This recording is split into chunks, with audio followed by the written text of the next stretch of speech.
नमस्कार दोस्तों, कैसे हैं आप सभी लोग।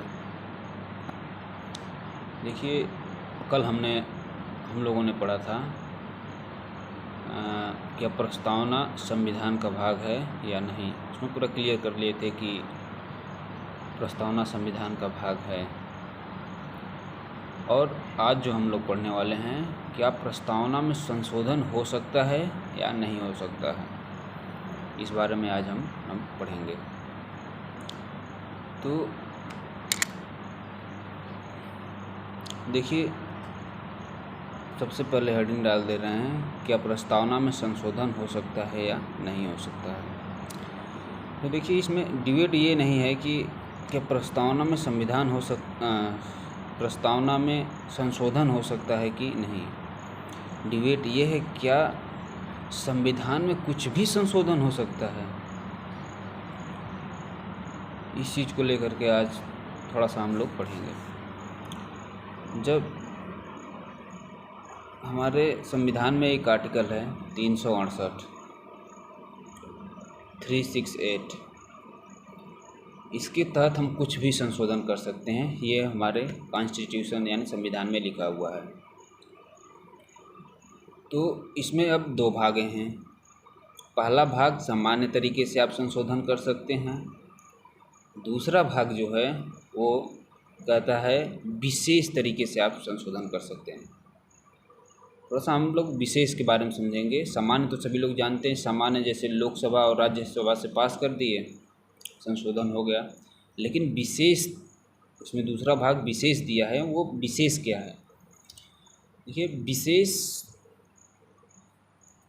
तरीके का संशोधन ये होता है कि यदि राज्य सरकार तो पास कर ही दी, राज्यसभा, लोकसभा भी पास कर दिया, और देश के जितने राज्य हैं, देश में जितने राज्य हैं उसके आधे के विधानसभा भी वो अगर उसको बिल को पारित कर देती है तो वो उसको कहते हैं हम विशेष प्रकार का संशोधन, विशेष अमेंडमेंट। तो इस चीज़ को थोड़ा सा हम इस तरीके से समझ रहे हैं कि जैसे मान लीजिए कि हमारा देश 28 राज्य हैं, फ़िलहाल तो 28 ही हैं। तो 28 राज्य के आधा यानी 14, तो 14 के में जितने विधायक हैं, अगर ये लोग सभी लोग मिल करके अगर पारित कर दे रहे हैं तो इसको विशेष अधिकार माना, विशेष अमेंडमेंट माना जाएगा। तो ये किस में करेंगे? जैसे राष्ट्रपति का चुनाव हो गया, राष्ट्रपति के चुनाव में कुछ चीज़ें बदलनी हो, या फिर राज्य और केंद्र के पास जो शक्तियां हैं, राज्य का अलग शक्तियां हैं, केंद्र का अलग शक्ति है। तो अगर राज्य की शक्ति को अगर केंद्र को सौंपना हो तो इसमें हम विशेष तरीके का अमेंडमेंट कर सकते हैं। या फिर कोई सूची बनानी हो, अनुसूची बनानी हो, तो इस तरीके से जो संशोधन होते हैं तो इसमें विशेष प्रकार का अमेंडमेंट होना चाहिए। तो ये समझ में आया। तो सरकार यही कह रही है कि हम कुछ भी संशोधन कर सकते हैं, संविधान के किसी भी भाग में कुछ भी संशोधन कर सकते हैं। डिबेट यही है। लेकिन और सरकार ये भी कहती है कि अगर संविधान निर्माता अगर ये चाहते कि संविधान में कुछ चीज़ों में संशोधन नहीं होना चाहिए तो वो लिख देते कि हाँ, इन चीज़ों पे, या फिर एक वर्ड लिख देते उसमें कि संविधान में कुछ हिस्सों में संविधान में संशोधन नहीं किया जा सकता, और कुछ संविधान में संशोधन इस तरीके से किया जा सकता, और कुछ संविधान में संशोधन विशेष प्रकार से किया जा सकता है। तो उनके बुद्धिमत्ता पर शक करना कोई अच्छी बात नहीं है। वो समझ रहे थे कि हमसे आने वाली जो पीढ़ियां हैं वो समझदार ही होंगे। तो हम इस सब चीज़ों को कुछ केस है, उन केसों के माध्यम से समझेंगे। क्या इन केसों में पता चल जाएगा कि हम संशोधन कर सकते हैं या नहीं कर सकते। देखिए, पहला केस हम लेंगे बेरुवाड़ी का, दूसरा जो लेंगे हम गोलकनाथ का, तीसरा जो लेंगे केशवानंद भारती। देखिए, केशवानंद भारती 1973 में इनका केस हुआ था। तो आप कहीं भी देखा करिए कि केशवानंद भारती केस है तो उसको 21 तोपों की सलामी दे दी गई। बहुत ही महत्वपूर्ण है ये। मैं पिछले वाले में बताया था इनके केस के बारे में, क्या था केस। और 22वां संविधान संशोधन, फिर इसके बाद 44वां संविधान संशोधन देखेंगे, फिर हुआ मिनर्वा मिल्स के मामला क्या था। तो सबसे पहले हम देखते हैं बेरुवाड़ी यूनियन और गोलकनाथ को। तो हम एक तरफ लिखते हैं बेरुवाड़ी यूनियन और दूसरी तरफ लिखते हैं गोलकनाथ। गोलकनाथ जो थे वो पंजाब के रहने वाले थे। और बेरुवाड़ी केस आप लोग धीरे धीरे जान ही गए होंगे। ज़मीन के संदर्भ में भारत पाकिस्तान ज़मीन विवाद था। पाकिस्तान भारत जो है अपना ज़मीन उनको दे सकती है और उनकी ज़मीन ले भी सकती है। तो इन सब चीज़ों को लेकर के था, सभी लोग जान रहे हैं। तो उसमें सुप्रीम कोर्ट ने क्या माना था? सुप्रीम कोर्ट ये माना था कि जो प्रस्तावना है वो संविधान का भाग है नहीं। जब ये संविधान का भाग ही नहीं है तो इस पर 368 लागू ही नहीं होगा। जब लागू ही नहीं होगा तो जाहिर सी बात है संशोधन हो ही नहीं सकता। तो इसमें सुप्रीम कोर्ट ने कहा इसमें संशोधन नहीं हो सकता। अब गोलकनाथ का केस आया था, हालांकि गोलकनाथ में 2 ही जज बैठे थे। तो 2 जजों का बेंच और इनके बेंच में 9 लोग बैठे थे, तो इन खारिज ही नहीं कर सकते।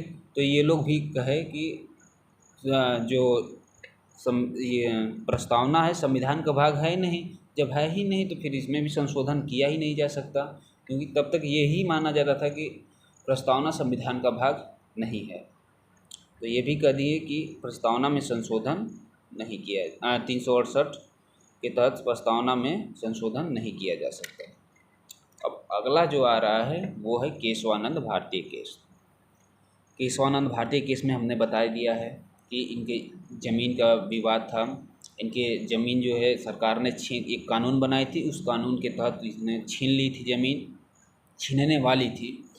और उस कानून को उठाकर 9th शेड्यूल में डाल दिया गया था। और 9th शेड्यूल डालने में ये हो जाता है कि उस पर न्यायिक समीक्षा नहीं हो सकती, यानी जो न्याय की प्रक्रिया है उस पर कोर्ट बिल्कुल सहमति नहीं करेगा, उस पर विचार भी नहीं करेगा। तो इस चीज़ को लेकर के इन्होंने कोर्ट में गए थे, सुप्रीम कोर्ट में गए थे। तो इन्होंने कहा कि सरकार के पास अगर इस तरीके की शक्तियां हैं कि वो न्यायिक समीक्षा से अगर किसी सूची कानून बना करके किसी सूची में डाल दे और उसको सुप्रीम कोर्ट के हाथ से छीन ले, तो ये थोड़ा सा गलत है।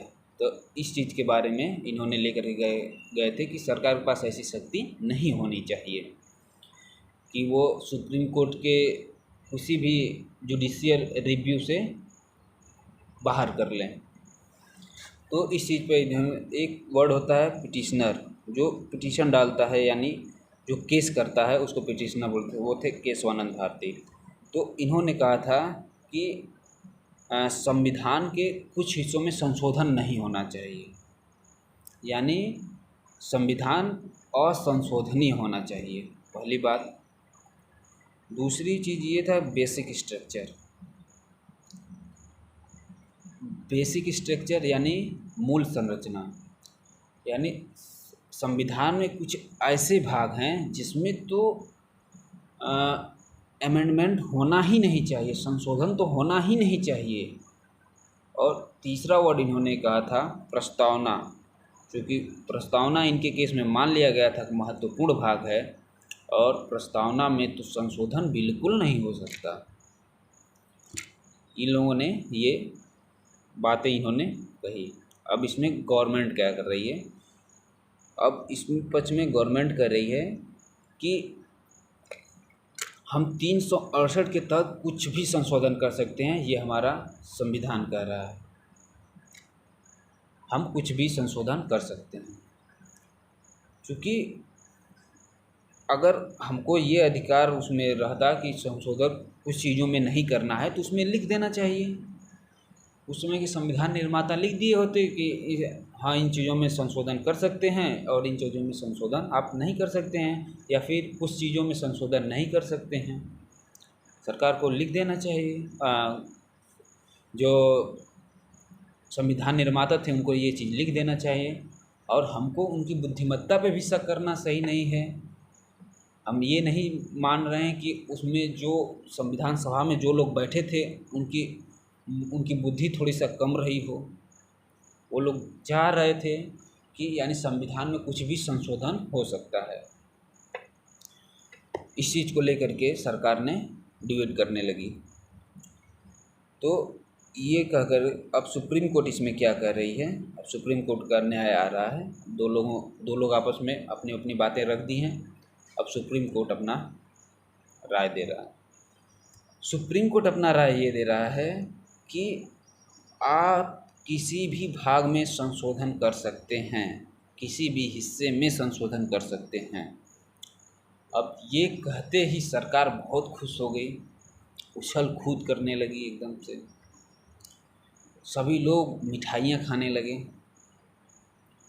और फिर दूसरा उसने कहा कि आप प्रस्तावना में भी संशोधन कर सकते हैं। सरकार की खुशी चरम सीमा पर पहुंच गई। अब ये लोग बिल्कुल रुक नहीं रहे थे, बहुत मिठाइयाँ लाए और सभी लोग खाना चालू कर दिए थे। जैसे ही तीसरा वर्ड उसने बोला लेकिन, अब इन लोगों का मिठाई खाना बंद हो गया। क्या लेकिन? इन लोगों ने पूछा क्या लेकिन? लेकिन आप मूल स्ट्रक्चर में यानी मूल संरचना में आप संशोधन नहीं कर सकते। अब सरकार हताश हो गई। ये नया वर्ड कहाँ से आ गया? मूल स्ट्रक्चर, बेसिक स्ट्रक्चर कहाँ आ गया, कहाँ से आ गया? तो सुप्रीम कोर्ट ने इस पे जवाब दिया, देखिए हमारे संविधान निर्माता ने तो ये तो नहीं लिखा कि कुछ हिस्सों में संशोधन नहीं होना चाहिए, लेकिन उनके लिखने संविधान को लेकर के और जो अनुच्छेद लिखे हुए हैं, इन सब चीज़ों को पढ़ने के बाद समझ में आ रहा है कि वो लिखे तो नहीं है, लेकिन उनके दिमाग में ये चीज़ चल रहा था कि इसमें कुछ चीज़ों में संशोधन होना ही नहीं चाहिए। तो सरकार डिबेट करने लगी। अगर ये नहीं होता तो वो लिख दिए होते। तो कहें वो लिखे नहीं हैं, लेकिन वो समझने वाली बात है, वो अंदरूनी बात है। और संविधान ने ये भी लिखा है कि जब वो संविधान को लेके समझने की बात आए तो वो सुप्रीम कोर्ट समझेगी, और हम उस चीज़ को समझ रहे हैं। आप नहीं समझ रहे हैं, हम समझ रहे हैं। और ये कह करके सरकार को बैठा दी। तो सरकार ने कहा ठीक है, एक चीज़ मुझको बता दीजिए कि ये जो मूल स्ट्रक्चर है यानी बेसिक स्ट्रक्चर है, ये है क्या? तो सरकार ने जवाब दिया कि हम इसको अभी नहीं बताएंगे, ये जैसे जैसे केसें आती रहेंगी हम उसको बताएंगे कि हमारा मूल स्ट्रक्चर क्या है। इस चीज़ को लेकर के इन्होंने बता दिया, और ये सभी लोग संतुष्ट हो गए। फिर इसके बाद अगला देखते हैं केस में क्या कर रहे हैं लोग। फिर इनके बाद जो चौथा केस आया था वो था हमारा 42वां संविधान संशोधन। 42वां संविधान संशोधन एक बहुत मिनी कॉन्स्टिट्यूशन है, यानी लघु संविधान है, क्योंकि कई सारे आर्टिकल एक में मिला करके एक ही साथ पारित कराए गए थे। क्यों कराए गए थे? क्योंकि उस समय इमरजेंसी चल रही थी 70 से 75 वाली, और 42वां संविधान संशोधन आपका 76 में हुआ है। तो सारे विपक्षी जो थे वो जेल में थे, सारे के सारे विपक्षी जो थे वो पूरे जेल में थे। कोई कुछ कर नहीं सकता था, इनके विपक्ष में बोल भी नहीं सकता था। और उस समय जो अध्यक्ष बनाए गए थे वो थे स्वर्ण सिंह। उन्हीं की अध्यक्षता में ये इतने आर्टिकल पास किए गए थे, 42वां संविधान संशोधन हुआ था। तो सरकार ने कही हम कुछ भी 368 से कुछ भी संशोधन कर सकते हैं, और ये कह करके उन्होंने प्रस्तावना को भी चैलेंज दिया कि हम प्रस्तावना में भी संशोधन कर सकते हैं। तो इन्होंने प्रस्तावना में 3 वर्ड जुड़वाए: समाजवाद, सोशलिस्ट, पंथ निरपेक्ष, सेकुलरिज्म और अखंडता यानी इंटीग्रिटी।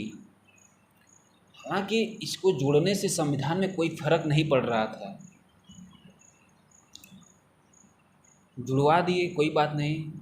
अब देखते हैं, समाजवादी इन्होंने लिखवा दिया, इससे संविधान में कोई फर्क नहीं पड़ा, क्योंकि संविधान में खुद आर्टिकल 39 कहता है कि हम खुद समाजवादी हैं। फिर इसके बाद इन्होंने पंथ निरपेक्ष लिखवाया था, सेकुलरिज्म, धर्मनिरपेक्ष। तो आर्टिकल 25 पढ़ लीजिए, 26 पढ़ लीजिए, 27 पढ़ लीजिए, 30 पढ़ लीजिए, इसमें साफ साफ कह रहा है कि हम धर्मनिरपेक्ष हैं। फिर उसमें एक वर्ड वो लिखवाई थी, अखंडता।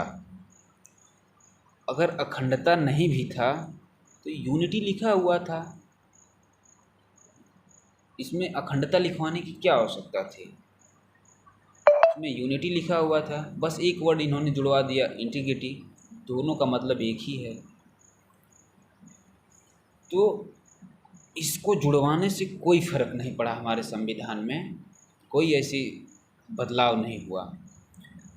अब दूसरा चीज़ ये भी है, ये इन लोगों को जो विपक्षी थे उनको दिखाने के लिए, क्योंकि मीरू जानी जो थे ये समाजवादी के नहीं थे, ये थोड़ा सा इनको टीस होती थी, यानी जलन होता था समाजवादी शब्द से। इनको दिखाने के लिए इन्होंने समाजवादी जुड़वा दी। फिर उसके बाद भारतीय जन संघ थे, यानी जो आज के बीजेपी थे, ये आज भी जलते हैं, तो इनको जलाने के लिए पंथ निरपेक्ष लिखवा दिए। और जो अखंडता शब्द है, ये जो अखंड लोग थे वो लोग दे करके थोड़ा सा अखंडता शब्द से उठवा होते थे, वो लोग उनको टीस होती थी कि इसलिए यूनिटी के यूनिटी तो था ही था, उसमें इंटीग्रिटी लिखवा दी, यानी अखंडता लिखवा दी। कहते हैं कि सुप्रीम कोर्ट को नीचा दिखाने के लिए इंदिरा गांधी ने ये किया था, और इन लोगों को जलाने के लिए भी, दिखाने के लिए भी कि देखिए दोनों लोग मिल कर के आप हमारा कुछ नहीं कर सकते, सरकार जो चाहे वो संशोधन कर सकती है। उन्होंने जुड़वा दिया ये चीज़ें, एक लघु संविधान के तहत ये माना जाता है। अब देखिए क्या हुआ, फिर इसके बाद इनकी सरकार गिर गई। फिर इसके बाद 44वां संविधान संशोधन हुआ। अब इसमें देखते हैं क्या हुआ। देखिए, 44वां संविधान संशोधन के पहले 43वां संविधान संशोधन हुआ है, यानी 43। उसमें क्या अमेंडमेंट कराया गया कि अमेंडमेंट ये कराया गया कि जो उसमें 43वां संविधान संशोधन में 31D क्लास है, उसमें एक वर्ड लिखवा दिया गया राष्ट्र विरोधी, यानी अब राष्ट्र विरोधी के तहत आप जेल में नहीं डाल सकते। अगर कोई आंदोलन कर रहा है, किसी चीज़ को लेकर के आंदोलन कर रहा है, तो आप उनको बिना उस तरीके से बिना कारण के आप जेल में नहीं डला सकते, सिर्फ संदेह पे। तो इस वर्ड को इन्होंने चेंज कराया था। इंदिरा गांधी सहमत थी, अपना हो गया। अब आया बात 44वां संविधान संशोधन। 44वां संविधान संशोधन, लोग कहते हैं कि 44वां संविधान संशोधन में वो सारी चीज़ें ख़त्म हो गई जो 42वां संविधान संशोधन में किया गया था। ये बिल्कुल गलत है। देखिए, संशोधन उसी चीज़ में हो सकता है जिसमें विपक्ष चाह रहा था उस समय। देखिए कारण क्या था। देखिए, संशोधन करने के लिए हमें क्या चाहिए, सबसे पहले राज्यसभा में तो बहुमत होना ही होना चाहिए, लोकसभा में तो बहुमत होना ही होना चाहिए, लेकिन साथ ही साथ राज्यसभा में भी बहुमत होगी तभी संभव है संशोधन करने का। तो उन्होंने क्योंकि इंदिरा गांधी ने एक 24वां संविधान संशोधन जब की थी, उसमें वो पहले ही लिखवा दी थी कि संशोधन की जो शक्ति है, उस संशोधन में भी संशोधन करने की शक्ति इन्होंने ले ली थी, जो कि 24वां संविधान संशोधन है। तो इन लोगों ने एक कमेटी बनाई थी। उस कमेटी के तहत वो कमेटी का नाम था कि वो सारी अमेंडमेंट जो जितने भी 75 से लेके 77 तक हुए हैं, उन सभी अमेंडमेंटों को खारिज करना, इसी को लेकर के ये लोग कमेटी बनाए थे। तो अब देखिए, वो खारिज तभी और तभी हो सकता है, लोकसभा में तो बहुमत होना ही होना चाहिए, साथ ही साथ राज्यसभा में भी बहुमत होना चाहिए। तो हालांकि देखिए, लोकसभा में एक झटके में सरकार बन जाती है, लेकिन राज्यसभा में बहुमत बनाना ये बहुत ही कठिन होता है, क्योंकि राज्यसभा की जो सीटें होती हैं, कहीं चुनाव होगा, फिर उसके बाद एक एक करके उसमें इनके जो राज्यसभा के सदस्य होंगे वो एक एक सीटें पे जाएंगे, और 6 साल का कार्यकाल होता है इनका। तो इस चीज़ को लेकर के इन लोगों का तो राज्यसभा में बना, लोकसभा में तो बना था, लेकिन राज्यसभा में नहीं बन पाया था। लोकसभा में ये इनके ज़्यादा सीटें भी नहीं थी, यानी सामान्य बहुमत भी नहीं थी। तो जाहिर सी बात अब हो गई कि उसमें जब भी संशोधन होगा तो विपक्ष का सहयोग होगा तभी हो सकता है, वैसे हो नहीं सकता। तो अब ये बात निकल के आ रही हैं कि लोकसभा में तो इनकी सीटें थी, लेकिन उतना सीटें नहीं थी, लगभग ठीक ठाक थी, 4 पार्टियों मिल कर के थी। राज्यसभा में इनकी जो सीटें थी, जो जनता पार्टी थी, जनता पार्टी की 41 बस सीट थी। समझ जाइए कि अब इनको सामान्य बहुमत पाने के लिए 163 या 62 सीटें होनी चाहिए। अब इतना का गैप था, अब तो बिल्कुल तय है कि अब उसमें जो भी संशोधन होगा वो इंदिरा गांधी के सहमति से ही होगा, बिल्कुल तय है। तो अब इन लोगों ने कहा कि कुछ चीज़ों में संशोधन कराए, जैसे कि जो लोकसभा और विधानसभा थी, इसका कार्यकाल बढ़ा करके 6 साल इंदिरा गांधी ने कर दी थी, तो उसको घटा करके फिर इन लोगों ने 5 साल पे किया। उसमें राजी ही थी, उन्होंने कहा कि लोकसभा 6 साल ना चल करके 5 ही साल चलेगी, जल्दी से चुनाव होगा। और विधानसभा में भी सभी लोग खुश थे, पूरा अच्छे से ये लोग सहमत बना लिए थे। तो इंदिरा गांधी तो बहुत ही खुश थी कि जो सत्ताधारी पार्टी है वो 6 साल कार्यकाल ना करके 5 ही साल करेगी, तो उन्होंने सहमति दे दी थी कि ठीक है। फिर उसके बाद उन्होंने हाई कोर्ट की शक्तियाँ कम कर दी थी, तो इन्होंने संशोधन करके उस हाई कोर्ट की शक्ति वापस कर दी। इंदिरा गांधी खुश थी, क्योंकि शक्तियाँ तो वो चाहता है जो सत्ता में रहता है। तो इन्होंने सहमति दे दी कि ठीक है, दे दीजिए पूरा पावर हाई कोर्ट को। फिर और भी अलग से इन लोगों ने संशोधन किया, जैसे जो इमरजेंसी था, इमरजेंसी को भी इन लोगों ने थोड़ा सा जो पहले था अशांति के कारण तो हमारा वो वीडियो आप देखिएगा, उसमें है अशांति के कारण को बदल करके सशस्त्र विद्रोह कर दिए थे इन लोगों ने। तो इस तरीके से और भी इन लोग 3-4 और संशोधन किए थे। तो जितने संशोधन हुए थे इंदिरा गांधी के ही कहने पे, इमरजेंसी में भी ये खुश थी क्योंकि इनको पता था अब इसके बाद तो इमरजेंसी लगाना है ही नहीं, अब ऐसी स्थिति बनने वाली नहीं है कि अब इमरजेंसी लगाना पड़ेगा। तो इन्होंने सहमति दे दिया था कि ठीक है हटा लीजिए।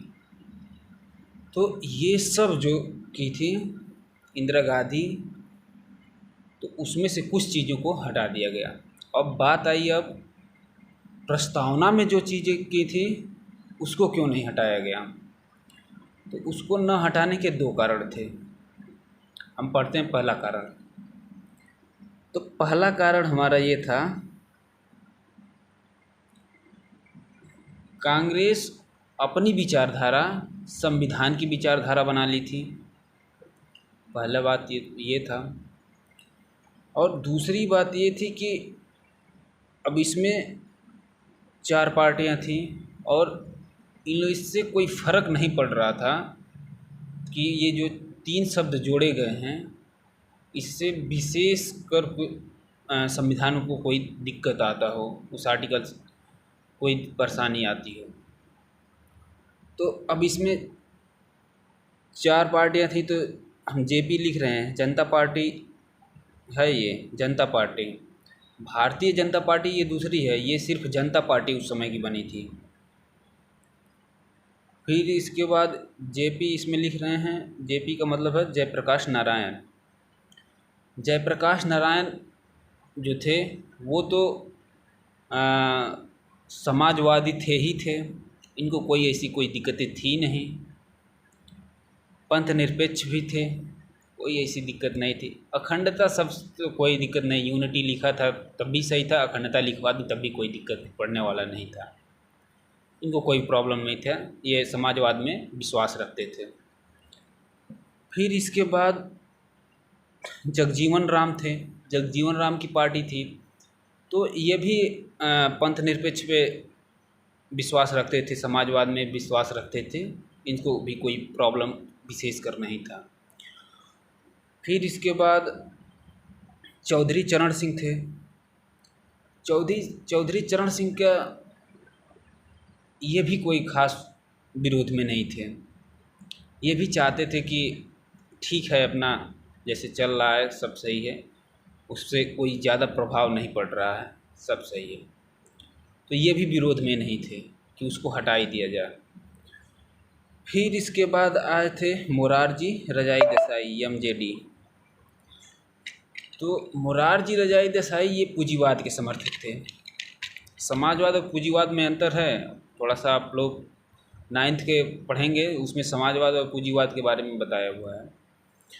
तो इसमें थोड़ा सा बता दें, पूंजीवाद का मतलब होता है जो पैसे रुपए वाले लोग हैं उनको बढ़ावा देना, चाहे वो किसी भी कैटेगरी के हों, उनको बढ़ावा देना। और समाजवाद का मतलब होता है कि समाजवाद मतलब सबको एक साथ लेकर के चलना, जो अमीर हो गए हैं तो उनको अभी रोके रहें और गरीब को पकड़ करके इनके बराबर ला दें और ला करके दोनों को साथ लेकर के चलें, इसको समाजवाद बोलते हैं।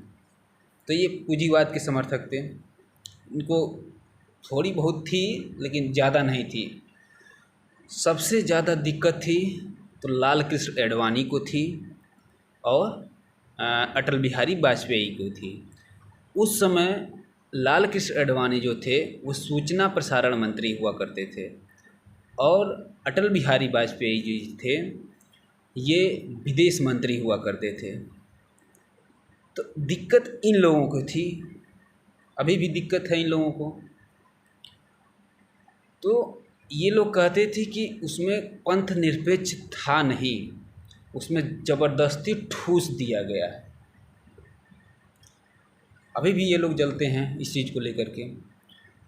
तो हालांकि सिर्फ एक लोगों के कहने से होगा नहीं, और भी लोग सहमत रहते तो फिर उसके बाद उसमें कुछ किया जा सकता था। तो सिर्फ इनके विरोध करने से कुछ फर्क नहीं पड़ा, तो ये लोग भी नहीं है किए। फिर इसके बाद जो कमेटी बनी थी ग्रुप ऑफ मिनिस्ट्री, यानी वो सब गतिविधियों को ख़त्म करना जो 75 से लेकर 77 तक संशोधन हुए थे, उन सारी गतिविधियों को ख़त्म करना। तो उसमें से कुछ ही ख़त्म हुए थे, तो ये लोग क्या किए, प्रस्ताव ही नहीं दिए कि ये शब्द हटा दिए जाएं, तो ये सब नहीं हटाए गए। मैं 44वां संविधान संशोधन में बता रहा हूँ, वो सारी चीज़ें नहीं हटाई गई थी, बस कुछ ही चीज़ें हटाई गई थी जो कांग्रेस चाहती थी कि हाँ हट जाए, कोई दिक्कत नहीं, बस वही चीज़ें हटी थी। सारी चीज़ें 44वां संविधान संशोधन में नहीं हुआ था। यहाँ तक तो हो गया। फिर इसके बाद अब अगला केस जो आ रहा है वो है हमारा Minerva mills case. Minerva mills case मामला बहुत ही महत्वपूर्ण माना जाता है।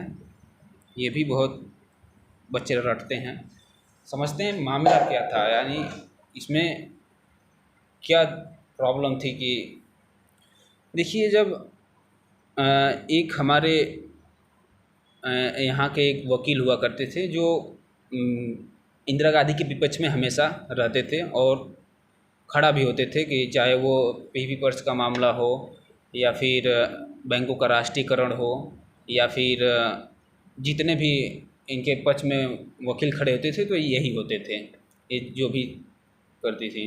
तो ये जब जनता पार्टी बनी थी उस समय, मैं बार बार कह रहा हूँ, जनता पार्टी है, भारतीय जनता पार्टी नहीं है, वो जनता पार्टी दूसरी थी। तो जब जनता पार्टी बनी तो इनको विदेश मंत्री बना दिया गया, यानी राजदूत बना दिया गया था, ताकि ये वकील थे, बात करने की कला इनकी बहुत अच्छी थी।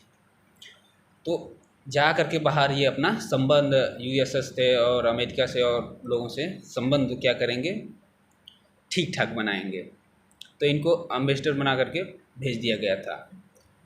तो सभी लोग जानते हैं कि यानी 77 में सरकार बनी थी, फिर उसके बाद 79 में गिर गया था, फिर 80 में सरकार इंदिरा गांधी की बनी। तो इंदिरा गांधी क्यों चाहेंगी कि दूसरे पार्टी का राजदूत विदेशों में जा कर के रहे, और जितनी चीज़ें होती थी उतने चीज़ों में विपक्षी वकील वही हुआ करते थे।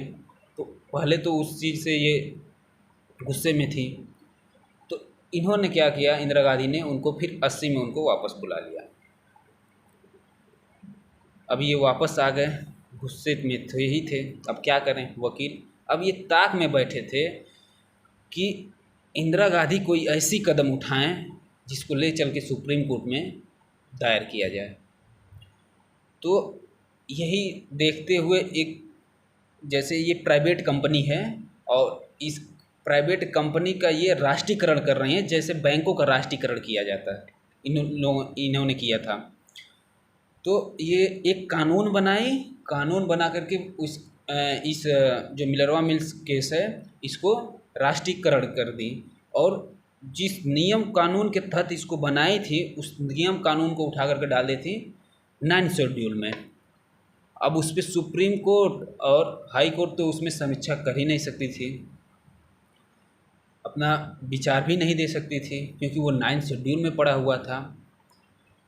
तो इन्होंने इसी चीज़ को लेकर के सुप्रीम कोर्ट में दायर किए थे कि ये जो इन्होंने ये राष्ट्रीयकरण की हैं ये 9 शेड्यूल में नहीं डालना चाहिए, क्योंकि इससे हाई कोर्ट की शक्तियाँ, सुप्रीम कोर्ट की शक्तियाँ छीन जाती हैं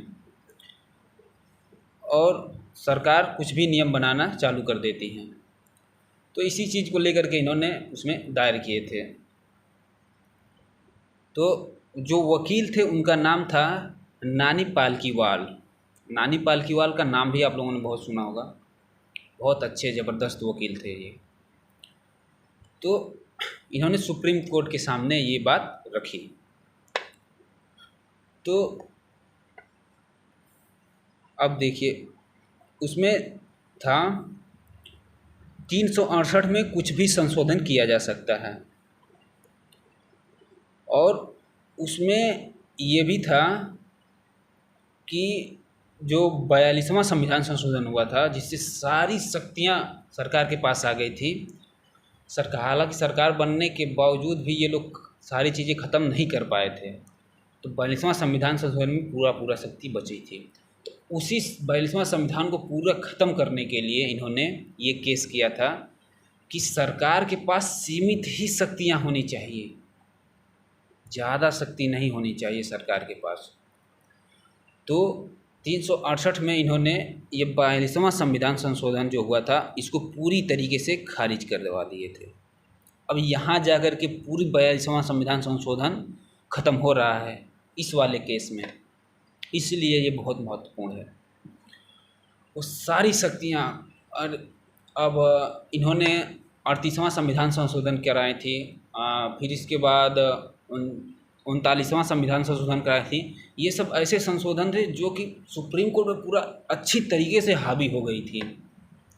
उन सब चीज़ों को ख़त्म कराने के मकसद यही था इनका, सब चीज़ें ख़त्म करा दी इन्होंने। तो अब सुप्रीम कोर्ट कह रही है, देखिए अब आपके पास सीमित शक्तियाँ होंगी, संशोधन करने की सीमित शक्तियाँ रहेंगी।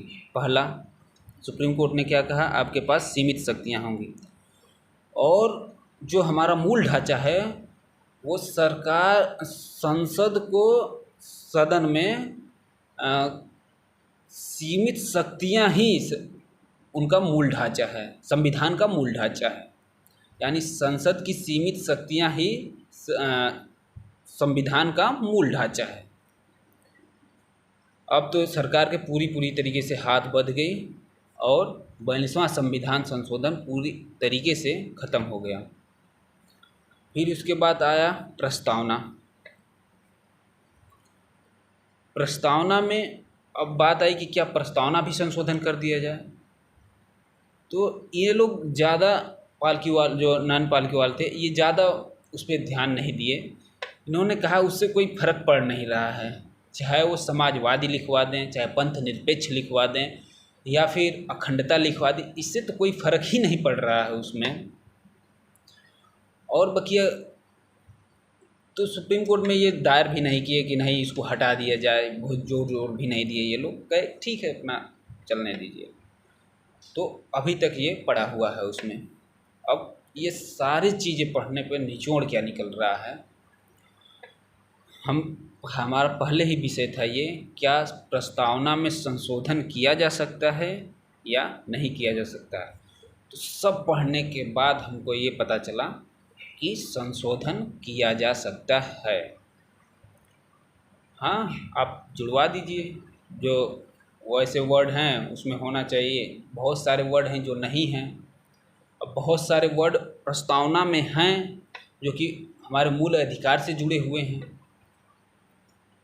तो सरकार ने कहा आप संशोधन करा सकते हैं, ठीक है, आप करा लीजिए।